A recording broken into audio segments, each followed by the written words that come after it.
Today is the 21st of July. A lot is going on in the world, and our mission is to bring you the news that is not presented to you by legacy media and most of the independent media. And we do that by relying upon trusted sources and talking to them all the time and trying to ferret out the facts from what is rumor. And we bring you only the facts that we believe to be actually grounded in reality. My friend, my colleague, Pepe Escobar is with me, and I Thank, will turn it over to him after a very brief request that please subscribe to our channel. That is how you support us. Please become a paid member. Go to our Substack, same name. $5 a month is the least we can charge. Kindly do that, and we will continue to be bringing you this fantastic reporting that nobody else has. Thank you. And here is my dear colleague, Pepe. Thanks, Mr. Z. Hi, everybody, our audience all over the world. Well, once again, this is a very special date, July 21st, because it's the day after deadline, D Day. D Day was yesterday, July 20th, and something, well, many things are overlapping, of course. This had been the deadline set by both Iran and China for the US basically to get down to business. The Iranians were telling directly and indirectly, especially indirectly via the Pakistani mediators, to the White House, if you continue to bomb Iranian civilian infrastructure, all bets are off. And the response continues. And the response, when we look across the spectrum, not only across the Persian Gulf, but including Jordan and including Erbil in Iraq, the concerted, hyper well organized, and expanding counterattack by Iran to turn essentially the United States deaf, dumb, and blind all across the spectrum in terms of refueling bases, intel, aerial reconnaissance, you name it, is staggering. And of course, it's registering in some sectors of the Pentagon, not in many others. It's registering among military analysts who know what that means. And it is the graphic example in practice of how the Iranian strategy is clearly focused on expelling the United States geostrategically from West Asia. This is immense. It's in progress and it gets more and more hardcore by the day. In parallel, we have, of course, frantic diplomacy. For instance, yesterday was the end of this deadline. Obviously, the Americans continue to bomb Iran. So the counter attacks by Iran will be even more hardcore than they were so far. And they are already extremely harsh. And China in the background, basically via the Pakistani mediators, they had told the Pakistani mediators, do anything you can do to bring the Americans back on the table and restart the MOU. Not a new MOU, the same MOU that was signed by both presidents. There was the commitments were being fulfilled by Iran, and the United States, of course, broke them all. We can say that they broke nearly 90% of the MOU, the 14 points, which, by the way, President Trump signed in Versailles. But once again, Grandmaster Lavrov, the United States is non agreement capable. The problem is the United States is absolutely desperate to get some sort of agreement because they are running against the clock. And the clock is controlled by Iran more and more, day by day. So all headlines and all deadlines ahead of us point to the same excruciating pain to be suffered by the US in less than 4 weeks, between 3 and 4 weeks. in mid August when we reached the critical point of the depletion of the strategic petroleum reserves, with direct consequences on the American economy and, of course, on the global economy as well. But, okay, let's go back to the back and forth, the diplomatic back and forth, which is usually immensely intriguing.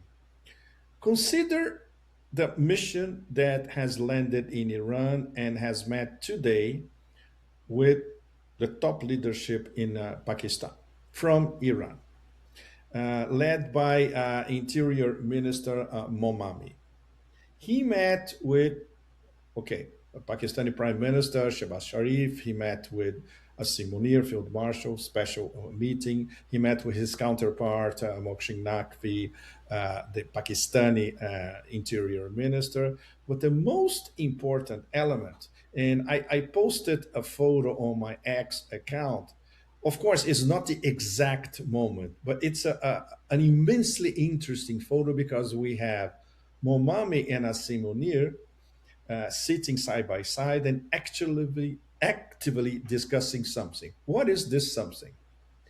It's a special message, a special letter, which can be interpreted by being directly written by leader Moshtaba Khamenei or from his very tight inner circle, of course, with his absolute green light. But anyway, this came from the office of leader Moshtaba Khamenei, like previous letters would come from the office of Supreme Leader Ayatollah Khamenei. Same thing. Directly to the Pakistani leadership, hand delivered by Momami. So this means he flew from Tehran to Islamabad to deliver this letter. And basically, which is something that may appear counterintuitive to a lot of people. Essentially, by orders of leader Moshtaba Khamenei, Iran is tentatively agreeing to a 10-day pause, which would lead later on to a 60-day or 90-day pause, which means, for all practical purposes, a return to the MOU, but no details. We don't know, for instance, what the Iranians are asking in return. This is absolutely sealed from the Iranian side and from the Pakistani side.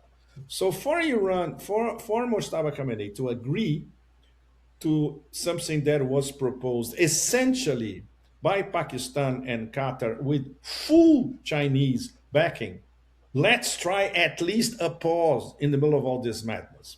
And then we try to resuscitate the MOU that cat.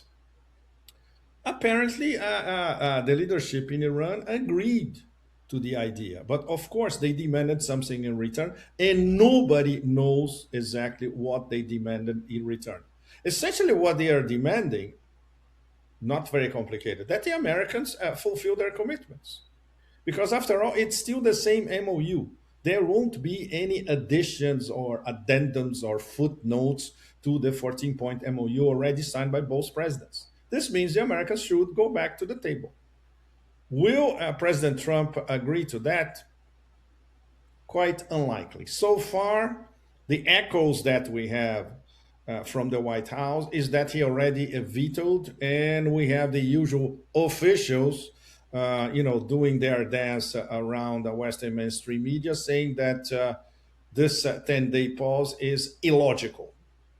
Well, nothing more illogical than the Trump presidency, but okay, but that's another story, of course. So this, once again, is the only off ramp in town, and it's being offered by intervention of Pakistani and Qatari mediators with help from China, and it was tentatively accepted by the Iranian leadership. And still, the president of the United States is kicking the ball when, and I wouldn't say upstairs, sideways, out of the stadium, certainly not, maybe over his own head somewhere. Go figure, right, Mr. Z? Well, and this brings us, of course, to the intergalactic blah, blah, blah, typical of American mainstream media. Obviously, copying their headlines and the spin from the Israeli masters. There seems to be for Trump two options on the table. Number one, basically declare victory and run away, which would be the plan B compared to the plan A now at the table, which is okay, let's have a 10-day pause and try to restart negotiations. No. As we all know, the Trump presidency does not negotiate. They don't understand the meaning of negotiating. Negotiating means diplomatic exchanges, means respecting the other part. They never do. So let's say this is off the charts. Number two, which is what is being pressed, of course, by those media in the US that pose as journalism but are in fact Mossad and IDF channels, basically psyop operations posing as journalism, is that the US and Israel would be concocting a massive return of the war to force Iran to capitulate. If that was, anybody with an IQ over two knows that this is absolutely impossible. But that brings us to another element that surfaced yesterday on D-Day, which is the maritime blocking of Saudi Arabia by Ansar Allah and the Yemeni armed forces. This destabilized the whole game completely. Even if it's not a blockade of the Bab al Mandeb, this has to be made very, very clear. Sana'a is not blocking the Bab al Mandeb. Sana'a, and if you read carefully their official statement, something that I did 3 times at least, it's written over there. This is a siege for a siege. Sana'a, Ansar Allah, they are under blockade and under siege by the Saudis for almost 12 years. Very few people around the world know about this. But this is a total blockade of Ansar Allah, Yemeni armed forces, and includes the blockade of Sana'a International Airport. Before their planes, the Yemeni planes, were destroyed by Israel last year, the only way to get to Iran was flying Yemen Airways from Amman in Jordan. So this was a deal between the government in Amman in Jordan and Ansar Allah. This is exactly what I did last year when I went to Yemen. You have to fly to Amman, then you go through a relatively complex logistical operation. They give your boarding card only at Amman airport, and you board a Yemen Airlines flight from Amman to Sana'a. And over there, back. Vice versa, the same thing. That's the only way to fly in and out of Amman. It was until they bombed, the Israelis bombed the airport and bombed all Yemen Airlines planes. They don't have, they have less than zero aircraft. So they are in the process of trying to buy some aircraft. They could probably buy from Iran, for instance. So what happened only a few days ago, and only a few weeks, starting only a few weeks ago? Iran de facto broke the blockade because they flew a Mahan Air flight from Tehran to Sana'a to pick up the Yemeni delegation that was invited to go to the funeral rites of Ayatollah Khamenei in Iran. And only a few days ago, they were returning, many of these members, plus some other Yemenis who were in Iran for a number of reasons. The plane was absolutely packed. And while the plane was approaching Sana'a International Airport, the runway was bombed by the Saudis. And the pilot, the Iranian pilot, did an absolutely outstanding maneuver, a 90-degree Hail Mary pass. He turned west and managed to land at Hodeida Airport by the Red Sea, whose runway, by a miracle from God, had been repaired only a few days ago. Can you imagine if it was not repaired at all? He would have to literally land in the Red Sea. So this was Iran breaking the blockade. Well, there was a Yemeni response 2-1. They bombed one Saudi civilian base and one Saudi military base. And after that, they proclaimed a naval blockade of Saudi Arabia, a siege against a siege, a blockade against a blockade. They have been subjected to a blockade for almost 12 years. So this is where we were yesterday. And of course, everybody was puzzled, startled, and awaiting a total conflagration between Riyadh and Sana'a, which did not happen. Information that we have, and I want to have a confirmation from you, Mr. Z, from our Pakistani sources, is that Pakistan basically told Saudi Arabia, stand down. Why? Correct. Because anything that Saudi Arabia would, yes, you are just confirming it, Mr. Z, Zach. Yes, If correct, Saudi correct. Arabia would do anything, it would be against their own interests. And now this blockade officially is on. So several, I think over 30 Saudi Arabia tankers, they are around the port of Yanbu because they have nowhere to go. They cannot cross the Bab al Mandeb because the Ansar Allah, Yemeni armed forces, and Yemeni Navy, Sana, imposed the blockade, and the blockade is on. So this is something that will have to be addressed in the next few hours and days. But the most important part from yesterday to today, in terms of the US Iran war, is this response by the leadership in Tehran that they would accept a 10-day pause, already blocked by Trump without, of course, any explanation, no rational explanation why he is refusing once again an off ramp delivered to at his door, to his lap.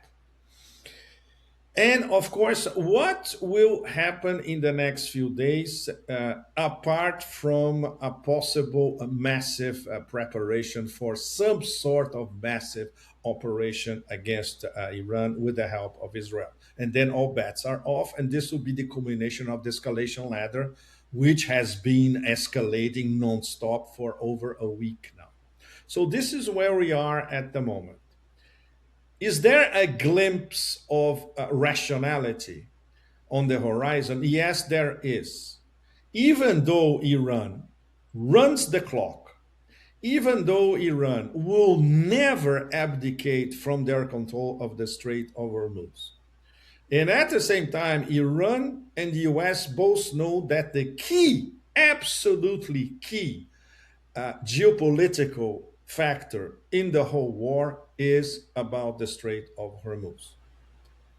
And of course, this will imply the Americans recognizing that what they had before, or what everybody had before the war that they launched against Iran, will never come back. And when we talk about the possibility of Iran, I'm sorry, Donald Trump declaring victory and walking away, this means admitting the strategic defeat, which for somebody with his Milky Way sized ego is absolutely impossible. So, once again, we are in the middle of an impasse. There is a diplomatic track in action. Via Pakistan and Qatar, of course, with Chinese input in the back, and with some, I would say, direct collaboration from the Iranian leadership, because after all, they have nothing to lose. Why? Okay, 10-day pause. Okay, as long as we have diplomatic negotiations. Are we going to have that? It's practically impossible. But at least the benefit of the doubt is now in the middle of the process. There is a possibility. It's very, very slim, very, very slim. And it does not address the fact that now we have a de facto blockade of the Strait of Hormuz.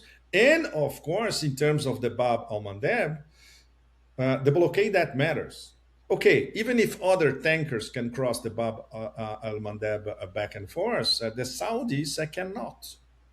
This means 4.5 million plus barrels of oil a day exported east west pipeline, Port of Yambu, through the Bab el Mandeb to Asian clients is out of the picture.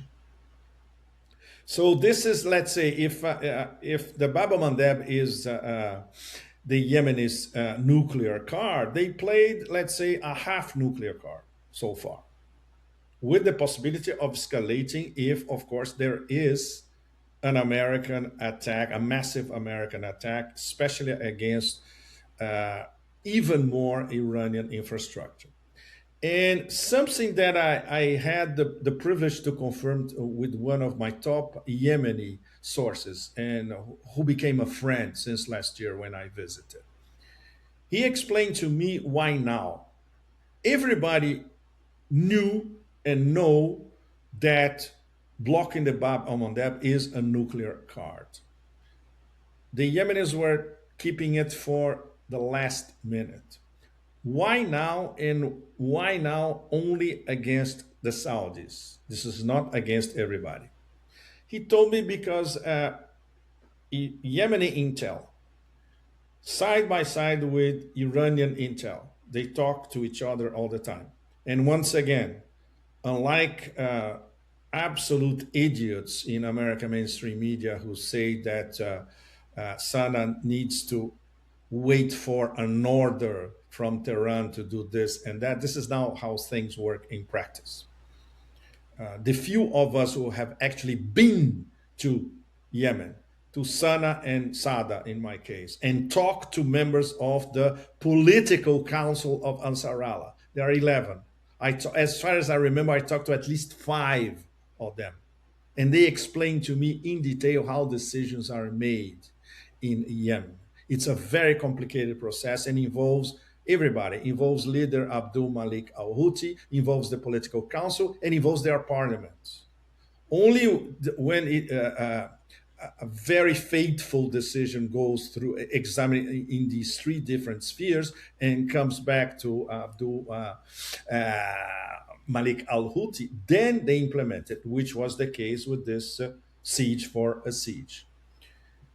So my friend told me, yes, because we identified that the Americans and the Israelis are planning a massive attack, not only against us, but against the whole axis of resistance. And that includes against Iran, against Ansar Allah, against Hezbollah, against Hashd al-Shabi in Iraq. So a mega offensive against the axis of resistance. So this move is to preempt that. And obviously the move, the Americans went completely berserk, first of all, because they were not expecting it. And second, because they are still analyzing why they didn't block the Bab al Mandeb completely. Of course, because that's not the point.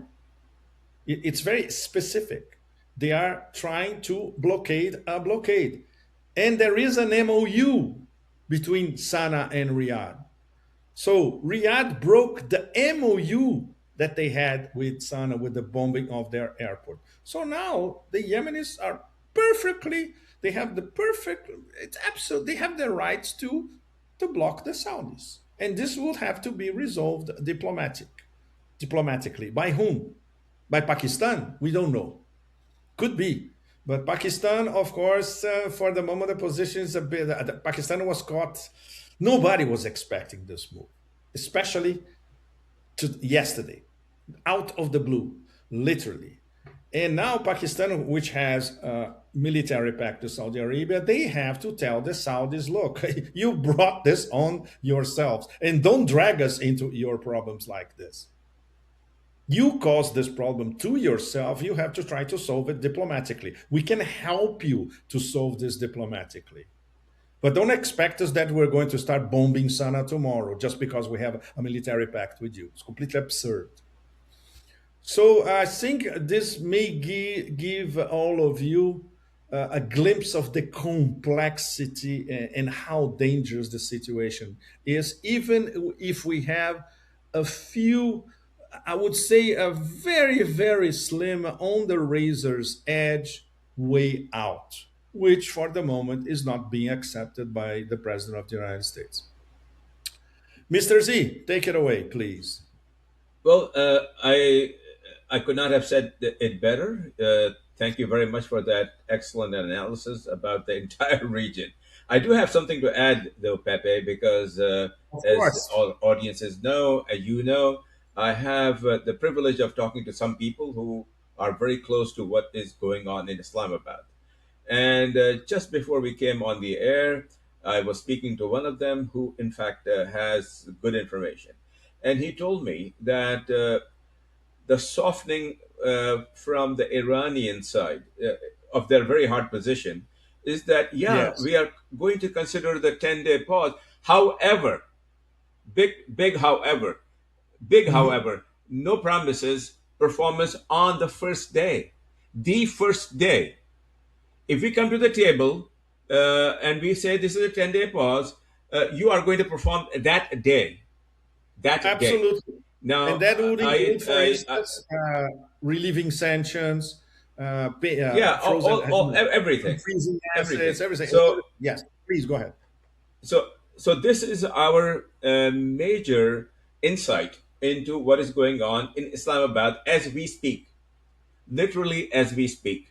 That Mushtaba Khamenei, the supreme leader, uh, gave a personal letter to be delivered to. I mean, I do not know if it's a letter or if it's a message, but the direct message comes from him and supported by Hmm. Pezeshkian and the entire leadership.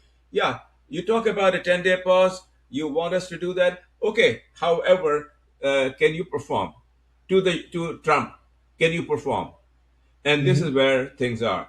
Now, this gentleman, who is very high up in our intelligence circles, uh, shared with me that they have tried to impress this upon Mr. Trump through Asim Munir, who has the ability to talk to him, that To this talk to is him your directly. off Yes. ramp. Yeah, this is your off ramp. Please take it. Please take the off ramp to Trump. And so far, Trump, uh, with his great intellect, has not appreciated the fact that that if he doesn't take that, he's trapped. Yes, He's absolutely. completely trapped. He's got nowhere to go. So, one other thing that I can add, Yes. which I think we have discussed previously, but I can emphasize that again, coming from the same source, that while this is going on, the Iranian leadership has they have green lit the development of all economic atomic activities, whatever they may be. We do not know. They reserve the right at the time of their choosing, if that unfortunate time comes, to to demonstrate to the world that they have the atomic ability that now puts them into the same category as North Korea. So things are not Exactly. good for Mr. Trump. And this Things would are happen not good for Mr. Trump. if this, you know, this non-stop rumors of a possible massive American campaign again restarting the war. If that happens, this is absolutely the green light for, as already expressed by President Pezeshkian, as already hinted by leader Mustafa Khamenei, as already voted by the Majlis. That's it. We're going to have to reconsider our nuclear doctrine, and everybody knows what that means. So it depends on the level of the next American attack, the depth, the level, and the seriousness of the next attack, which is brings us once again to the absolutely dementia proposition that not only Trump but some of his CENTCOM generals actually believe that they can make Iran fold or blink. There will be no folding. There will be no blinking. There's no other way to solve this apart from a diplomatic process. It's the MOU or literally nothing. In fact, it's the MOU as we know it at the moment, the dead cat as we know it at the moment, or a total war, literally. And will the United States win the total war? No, they don't have the equipment, they don't have the weapons, they don't have the intel, They don't have the ground intel. They don't have the planning. They don't have the basis more and more to inflict a devastating blow to Iran. And on top of it, how they're going to inflict a devastating blow to a country where 90 million people are showing national cohesion to fight to their death to defend themselves and their sovereignty. This is absolutely impossible. So even psychologically, the Americans cannot win anything. But Mr. Z, once again, try to impress these basic facts into the mind of a narcissistic megalomaniac behaving like a 4-year old throwing tantrums. We all know it's impossible. But this is where we are once again. This is where we are. The only very very small ray of hope that I can add to everything that you just said, which I completely support, is that this maniacal child who has no intelligence and is in fact demented. This is my characterization. Has been calling us a Munir. That has not stopped. His calls to Asa Munir have not stopped. Asa Munir has finally responded, which I Mm-hmm. think Larry and I hinted at yesterday. That, oh Mm-hmm. yeah, I have a response for you, and the response was, as you very very completely explained, that sure we'll consider it. Are you ready to perform? And there he pauses. Trump pauses. No, no, no, no, no. He just wants to talk. And Iran says, no, no more talk. So we are in a very, Absolutely. very difficult position. Well, And of course, then it's we shall. Yeah, go ahead. uh, Go ahead. just a detail, Mr. Z. It's impossible, considering the mediocrity of the people around him, to have anybody entering the Oval Office and say, "Look, give me 10 minutes.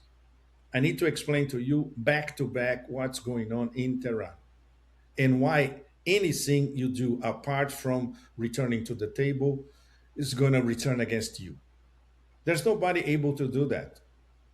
If we had somebody with the gravitas of one of those Bismarcks of history, for instance, might have had a shot, but not with this bunch of idiots.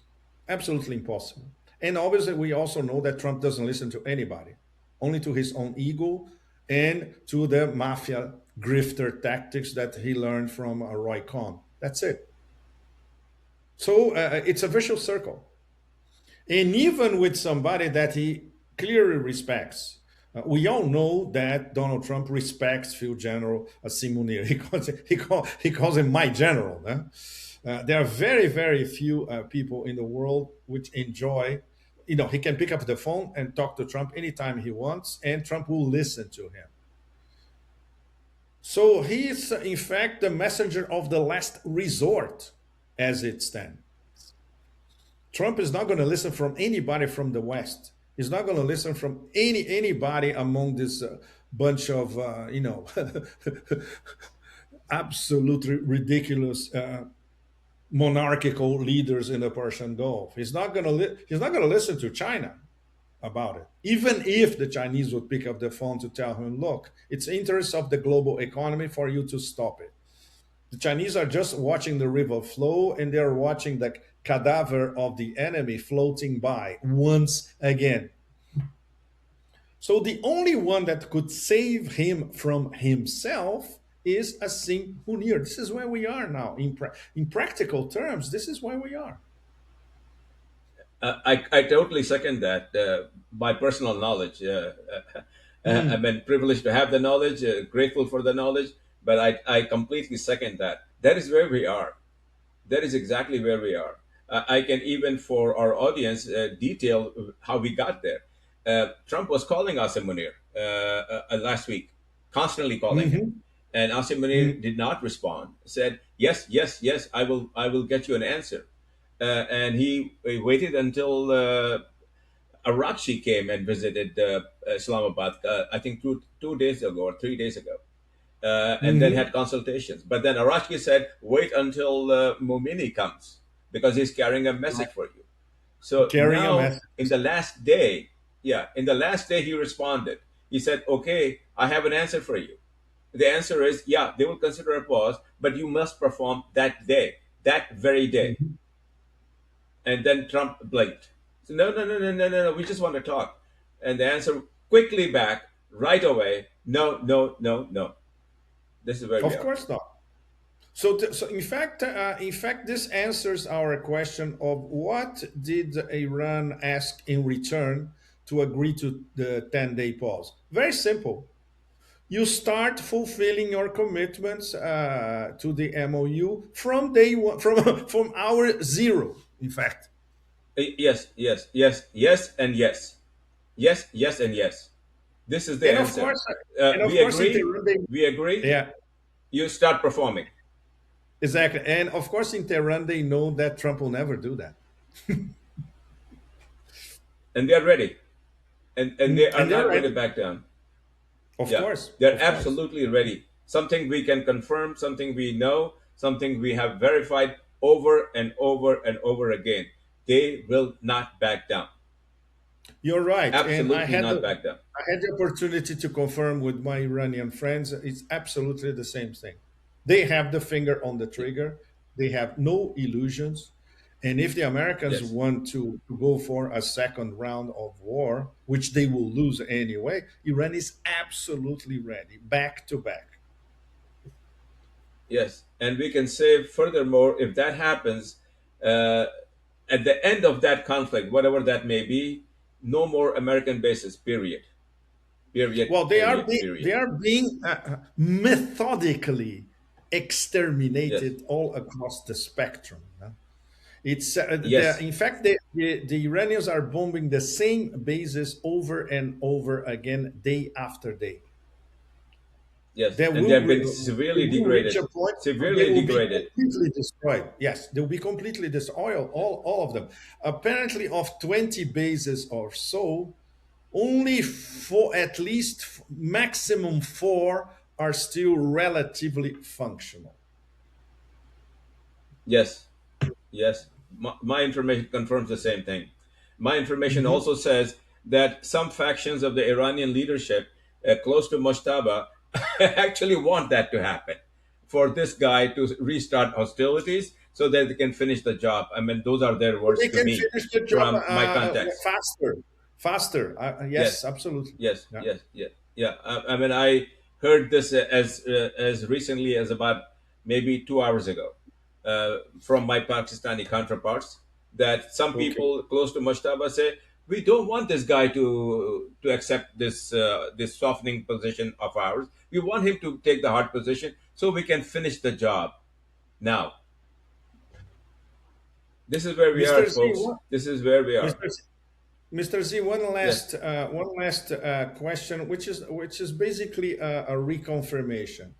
So, according to your best knowledge, talking to the Pakistani mediators and the message that they sent to Riyadh, is it clear that Riyadh understands how badly they yes. messed up?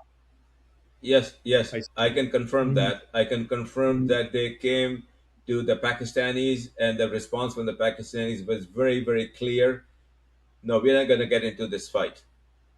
We want you to stand down. And Mhm. from everything that we can see, they have taken that advice because they have no ability to fight on their own. they, Of they course. want And they Pakistanis to can't. fight, They can't fight and on their own. Pakistanis are not Exactly. stupid. Yeah, No, Pakistanis may not have that much money, but they don't fight. Stupid wars. absolutely. Yeah. Okay. Shall we wrap it up? Any final Yes, please thoughts? do wrap it up with the message that please subscribe to our channel. Please go to Substack and become a paid member. That way, you will receive in your mailbox every week everything that we talk about and analysis. And this is how you support us. We bring you the news that is not being reported by the mainstream media because they have corporate interest that is not aligned with the truth. And a lot of independent media does not have access that we are very privileged to have. And we have the expertise of people that you trust, like Pepe Escobar, Larry Johnson, and others whom you have seen on our channel, who make their own judgment about what to bring, not that they are being given anything to say by anyone. So that is what I have to say. Why don't you go ahead and close it then, Pepe? Thanks everybody. Cheers! And tomorrow, the three of us with Larry will be getting deeper into what's been happening since yesterday, and yesterday and today were wow, off the charts in terms of very important developments. And tomorrow will be the same thing. Thanks very much. See Well, you tomorrow. tomorrow we will have actually something even perhaps more valuable, because this delegation still is in Islamabad, Still in still having Islamabad. talks, still in Islamabad, still having Hmm. talks. As of Hmm. about 2 hours ago, still having talks, and we will have the good fortune and the honor of bringing you what took place. So, thank you very much for being a part of our channel. Thank you very much for supporting us. We will see you tomorrow. Bye bye.